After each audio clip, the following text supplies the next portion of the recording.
वह इस भीड़ को देखकर पहाड़ पर चढ़ गया, और जब बैठ गया तो उसके चेले उसके पास आए, और वह अपना मुंह खोलकर उन्हें यह उपदेश देने लगा। धन्य है वे जो मन के दीन हैं, क्योंकि स्वर्ग का राज उन्हीं का है। धन्य है वे जो शोक करते हैं, क्योंकि वे शांति पाएंगे। धन्य है वे जो नम्र हैं, क्योंकि वे पृथ्वी के अधिकारी होंगे। धन्य है वे जो धर्म के भूखे और प्यासे हैं, क्योंकि वे तृप्त किए जाएंगे। धन्य है वे जो दयावंत हैं, क्योंकि उन पर दया की जाएगी। धन्य है वे जिनके मन शुद्ध हैं, क्योंकि वे परमेश्वर को देखेंगे। धन्य है वे जो मेल करवाने वाले हैं, क्योंकि वे परमेश्वर के पुत्र कहलाएंगे। धन्य है वे जो धर्म के कारण सताए जाते हैं, क्योंकि स्वर्ग का राज्य उन्हीं का है। धन्य हो तुम जब मनुष्य मेरे कारण तुम्हारी निंदा करें और सताएं और झूठ बोल बोल कर तुम्हारे विरोध में सब प्रकार की बुरी बात कहें। आनंदित और मगन होना, क्योंकि तुम्हारे लिए स्वर्ग में बड़ा फल है, इसलिए कि उन्होंने उन भविष्यद्वक्ताओं को जो तुमसे पहले थे इसी रीति से सताया था। तुम पृथ्वी के नमक हो, परंतु यदि नमक का स्वाद बिगड़ जाए तो वह फिर किस वस्तु से नमकीन किया जाएगा? फिर वह किसी काम का नहीं, केवल इसके कि बाहर फेंका जाए और मनुष्यों के पैरों तले रौंदा जाए। तुम जगत की ज्योति हो। जो नगर पहाड़ पर बसा हुआ है वह छिप नहीं सकता, और लोग दिया जलाकर पैमाने के नीचे नहीं, परंतु दीवट पर रखते हैं, तब उससे घर के सब लोगों को प्रकाश पहुंचता है। उसी प्रकार तुम्हारा उजियाला मनुष्यों के सामने चमके, कि वे तुम्हारे भले कामों को देखकर तुम्हारे पिता की जो स्वर्ग में है बड़ाई करें। यह न समझो कि मैं व्यवस्था या भविष्यद्वक्ताओं की पुस्तकों को लोप करने आया हूं। लोप करने नहीं, परंतु पूरा करने आया हूं। क्योंकि मैं तुमसे सच कहता हूं कि जब तक आकाश और पृथ्वी टल न जाएं, तब तक व्यवस्था से एक मात्रा या एक बिंदु भी बिना पूरा हुए नहीं टलेगा। इसलिए जो कोई इन छोटी से छोटी आज्ञाओं में से किसी एक को तोड़े और वैसा ही लोगों को सिखाए, वह स्वर्ग के राज्य में सबसे छोटा कहलाएगा।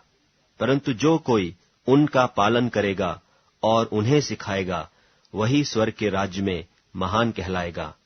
क्योंकि मैं तुमसे कहता हूं कि यदि तुम्हारी धार्मिकता शास्त्रियों और फरीसियों की धार्मिकता से बढ़कर न हो, तो तुम स्वर्ग के राज्य में कभी प्रवेश करने न पाओगे। तुम सुन चुके हो कि पूर्व काल के लोगों से कहा गया था कि हत्या न करना, और जो कोई हत्या करेगा वह कचहरी में दंड के योग्य होगा। परंतु मैं तुमसे यह कहता हूं कि जो कोई अपने भाई पर क्रोध करेगा वह कचहरी में दंड के योग्य होगा, और जो कोई अपने भाई को निकम्मा कहेगा वह महासभा में दंड के योग्य होगा, और जो कोई कहे अरे मूर्ख, वह नरक की आग के दंड के योग्य होगा। इसीलिए यदि तू अपनी भेंट वेदी पर लाए और वहां तू स्मरण करे कि मेरे भाई के मन में मेरी ओर से कुछ विरोध है, तो अपनी भेंट वहीं वेदी के सामने छोड़ दे और जाकर पहले अपने भाई से मेल मिलाप कर, तब आकर अपनी भेंट चढ़ा। जब तक तू अपने मुद्दई के साथ मार्ग ही में है, उससे झटपट मेल मिलाप कर ले, कहीं ऐसा ना हो कि मुद्दई तुझे हाकिम को सौंपे और हाकिम तुझे सिपाही को सौंप दे और तू बंदी गृह में डाल दिया जाए। मैं तुझसे सच कहता हूं कि जब तक तू कौड़ी कौड़ी भर न दे, तब तक वहां से छूटने न पाएगा। तुम सुन चुके हो कि कहा गया था कि व्यभिचार न करना, परंतु मैं तुमसे यह कहता हूं कि जो कोई किसी स्त्री पर कुदृष्टि डाले, वह अपने मन में उससे व्यभिचार कर चुका। यदि तेरी दाहिनी आंख तुझे ठोकर खिलाए, तो उसे निकालकर अपने पास से फेंक दे, क्योंकि तेरे लिए यही भला है कि तेरे अंगों में से एक नाश हो जाए और तेरा सारा शरीर नरक में न डाला जाए।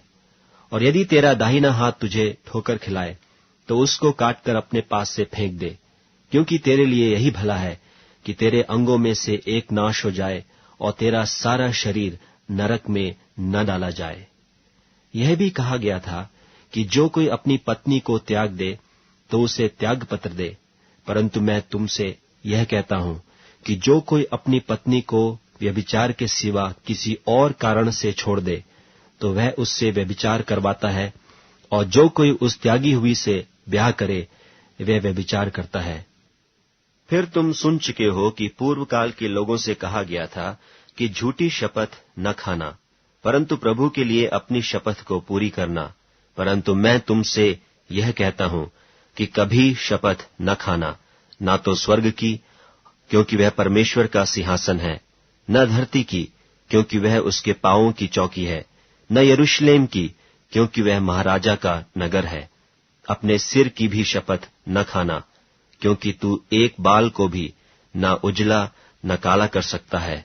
परंतु तुम्हारी बात हां की हां या नहीं की नहीं हो, क्योंकि जो कुछ इससे अधिक होता है वह बुराई से होता है। तुम सुन चुके हो कि कहा गया था कि आंख के बदले आंख और दांत के बदले दांत।